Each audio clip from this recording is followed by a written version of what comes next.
দেখেন দেখেন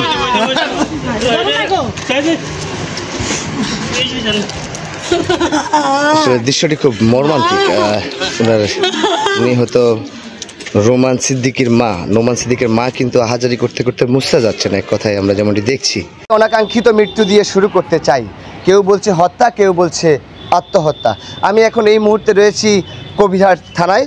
নোয়াখালী কবিরহাট উপজেলার ধানশালিক ইউনিয়নের 5 নং ওয়ার্ড আবুল কাশেমের বাড়ির নওশাদ আলীর ছেলে নোমান সিদ্দিকী 19 বছর বয়সী। সে কিন্তু আজ ভোরবেলার 4টা থেকে 5টার মধ্যে গলায় ফাঁস দিয়ে আত্মহত্যা করেছে, এমন একটি খবর কিন্তু আশপাশে ছড়িয়ে পড়েছে। আমরা আপনাদেরকে যদি গোটা বিষয়টি তুলে ধরতে চাই, এখানে নিহত নোমান সিদ্দিকীর যে স্বজন রয়েছে অর্থাৎ নানা, তার যেটি দাবি যে নোমান সিদ্দিকী কয়েকদিনের মধ্যে বিদেশ যাওয়ার কথা রয়েছে। তার বাপে আর কিন্তু 2টি সংসার রয়েছে। এই 2 সংসারের কোন্দলে মূলত সে চট্টগ্রাম থেকে নোয়াখালী ধানশালিকে আসার পর গতকালকে নাকি তাদের এখানে সালিশ দরবার চলে, সেখানে তাকে লাঞ্ছিত করা হয়, এমনও কিন্তু তারা অভিযোগ করছেন। আমরা গোটা ঘটনাটি আপনাদের সামনে তুলে ধরতে চাই এবং আজ সকালে খবর পেয়ে কবিরহাট থানা পুলিশের এসআই মিজান কিন্তু ঘটনাস্থল থেকে লাশটি উদ্ধার করে থানায় নিয়ে আসেন। ময়নাতদন্তের জন্য মূলত লাশটি এখন নোয়াখালী সদর হাসপাতালে পাঠানো হবে। সেখান থেকে ময়নাতদন্ত শেষ করার পরে পুলিশের আইনি আনুষ্ঠানিকতার সাথে লাশ স্বজনদের কাছে হস্তান্তর করবে, এমনটাই আমরা জেনেছি। এরপরেও আপনার স্বজনদের কাছ থেকে শুনতে চাই তার যে নোমান সিদ্দিকীর নানা রয়েছে, কি ঘটেছিল, কেনই বা এই মৃত্যু, একটু যদি বলতে। আমার নাতি নোমান সিদ্দিক ছিল তার মায়ের কাছে চট্টগ্রাম। ওনারা খবর দিয়ে আমার নাতির এখানে আনা হয়েছে। আনার পরে এখানে অনেক সৎমা ঘরে আছে, সৎমার সাথে অনেক ঝগড়া বিবাদ হয়েছে, কালকে সালিশ হয়েছে। সালিশ হওয়ার পরে রাত্রে আমার নাতি ওদের ঘরে ছিল। ঘরটা ছিল টিনের ঘর, ছোটোখাটো ঘর, ঘরের ভিতরে 3-4টা রুম আছে। তো আমি খবর পাইছি আমার নাতি হাঁড়ি মারা গেছে। তো আমার এখন আর সবার কাছে দৃষ্টি আকর্ষণ হয়েছে প্রশাসনের কাছে, এই ছোট্ট ঘরের ভিতরে আমার নাতি যখন হাঁড়ি মারা যায় ওই ঘরের লোকজন কোথায় ছিল। আর দ্বিতীয়ত প্রশাসন যাই আমার নাতির ঝুলন্ত অবস্থা লাশ পায় নাই, নিচে শোয়ানো অবস্থায় পাইছে। তাহলে প্রশাসনের ওভারটেক করি ওনারা কেন আমার নাতিকে এই লাশটা তারা নামাইল? আমার মনে হয় এই মৃত্যুটা আত্মহত্যা না, এটার কোনো রহস্য আছে।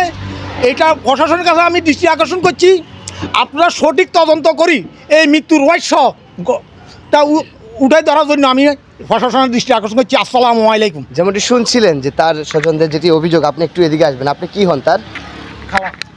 খালা। ও কখন আসলো চট্টগ্রাম থেকে একটু বলেন। হ্যাঁ আইসা 10 দিনের মতন এর বিদেশ নিব। হাসপুট বানাইছে হাসপুট এলা বাপের 10,000 পাঠাইছে। হাসপুট বানাবো দাদির ফোনে, দাদে আর কাছে আঙুল লগে তো যোগাযোগ নেই, তো পাঠাইছে। পাঠাই আঙুল লগে আর ফোন টোন নেই। অন এই যে শুনি এই অবস্থা, তাহলে মৃত্যু নয়। একটা 6 বছরের বাচ্চা যদি একটা বুতুরের লগে লটকাইতে হোক, এই বাচ্চা বুতুর ভাঙ্গি পড়বো, তাহলে এত বছর ছেলে কীভাবে মরতে পারে এই বুতুরের সাথে? তাহলে এই ঘর থেকে এই ঘর দেখা যায় বাঙ্গা, তাহলে সকালবেলা কীভাবে মরতে পারে? এটা রয়েছে মানে এটা মারা হয়েছে, এটা সে আত্মহত্যা করে, তাকে মারানি হয়েছে। আমার কয় আমাদের গাইছে 2 সপ্তাহ, আমার ছেলে 2 সপ্তাহ বেশি হয়ে যায়। ছেলের গাড়ি পড়ালেখা বানাইতাম দিছি, ছেলে পড়ালেখা করতো না। আমি কাজ শিখবো, ছেলের গাড়ি ড্রাইভারে শিখেছি, হুতের ড্রাইভারে শিখেছি। ও আচ্ছা ঠিক আছে, আমি গ্রামে চাকরি করি, তো আমি তো আমার কাছে 1 টাকা নাই, তোর বিদেশ পাঠাই দেবো। তো আচ্ছা ঠিক আছে, আমাকে আমার টাকা জমাইলো, বিদেশে জমাইলো, তোরা পাঠাই দেবো। বিদেশ পাঠাবো আমার অল্প কদিন আছে, আপনি ডিফিস করছি, একটা ডিফিস ব্যাংকটা তোর বিদেশ পাঠাই দেবো। আমি ডিফিসটা এখন বাংলা যাইতো নয়।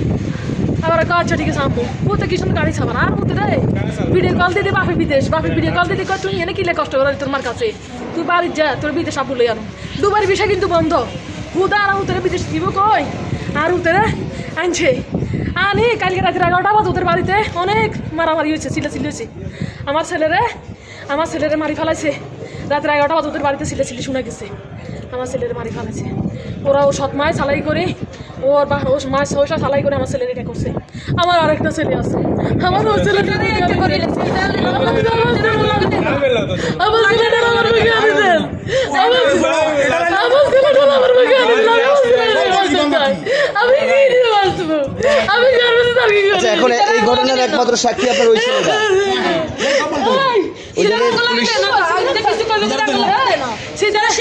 আমার ছেলে বড় হয়েছে ওরা শিখে আমার বাচ্চা অনুষ্ঠান 2018 সালে ওদের সাথে আমার সাথে মামলা হয়েছে আমি বসুয়াট ব্যারাকে মামলা করছি বসুয়াট থানায় মামলা করছি এখানে একটা জিডি হাসিল আমার অত্যাচার করে বলে যে আমার শাশুড়ি তোর আমার পোলা দিয়ে দিচ্ছে আমি মামলা টামলা করছি কিছু করতে পারি নাই ও বলে যে আমার ছেলে বিদেশ তোর বিদেশটা দিয়ে দিচ্ছে মানে আমার রাখবে না এখন স্বামীর সাথে কথা বল স্বামীকে আমার মা যায় কথা এখনও কোনো ডিভোর্স নেওয়া পাই না আমি কিছু পাইনি এখন লাস্টে কষ্ট পাই মামলা করি আর আমার টাকা পয়সা আমি কই পাবো পরে শহরে চলে গেছে দর্শক যেমনটি শুনছিলেন যে তার স্বজনরা যেটি অভিযোগ করছে যে তাকে হত্যা করা হয়েছে কিন্তু ওই পরিবারের দাবি তা সে ঘরের মধ্যে আত্মহত্যা করেছে দর্শক এখানে যেহেতু সেন্সিটিভ ইস্যু এটি আসলে প্রশাসনের তদন্ত সাপেক্ষে সত্যটা উন্মোচন হবে আমরা কেউ এরকম অনাকাঙ্ক্ষিত মৃত্যু প্রত্যাশা করি না দর্শক এর আগে আপনাদেরকে এই স্বজনদের আহাজারি যদি একটু দেখাতে চাই এখানে তার কিন্তু অন্য স্বজনরা রয়েছে তারা কিন্তু থানায় আহাজারি করছে আর কিছুক্ষণ মধ্যে নিহত নোমান সিদ্দিকীর যে মা রয়েছে সে চট্টগ্রাম থেকে আসার পথে রয়েছে কিছুক্ষণের মধ্যে কিন্তু তিনি এই থানায় আসবেন এবং তার লাশ তার যে ছেলের মরদেহ তিনি এক নজর দেখবেন